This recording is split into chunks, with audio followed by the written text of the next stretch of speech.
to Chautauqua County in Kansas. So keeping an eye on these storms back here to the north as well. Let me switch this over to reflectivity so we can see what we're looking at. And again, you can see additional storms back here to the north and to the west that could produce some locally heavy rain as well. Meteorologist Megan McClellan is also in this morning. We've been monitoring these storms as they've been moving on in. Megan, what have you got for us?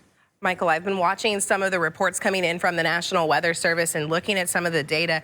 And the good news is like you said, we're seeing that some of that is starting to weaken. But we also do have this severe thunderstorm watch in place until 7 o'clock. So we want to make sure that this morning we are staying weather aware.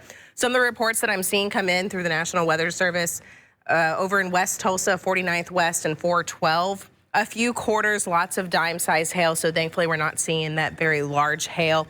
Keystone Dam seeing up to about an inch falling.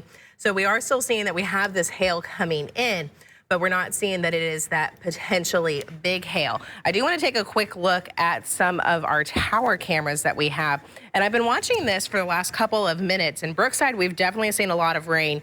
But if you look over in that top right corner, that is actually downtown Tulsa, and it's on top of the BOK Tower.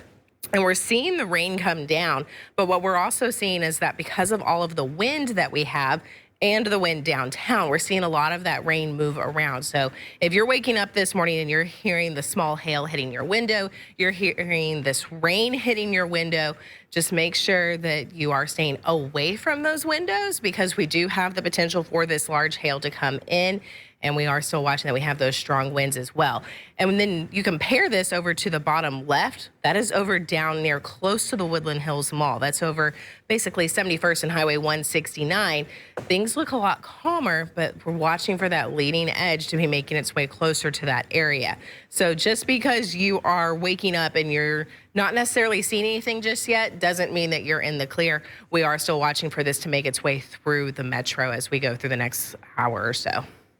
I appreciate that, Megan. And again, the flooding potential is going to be a concern with all of that rain coming on down.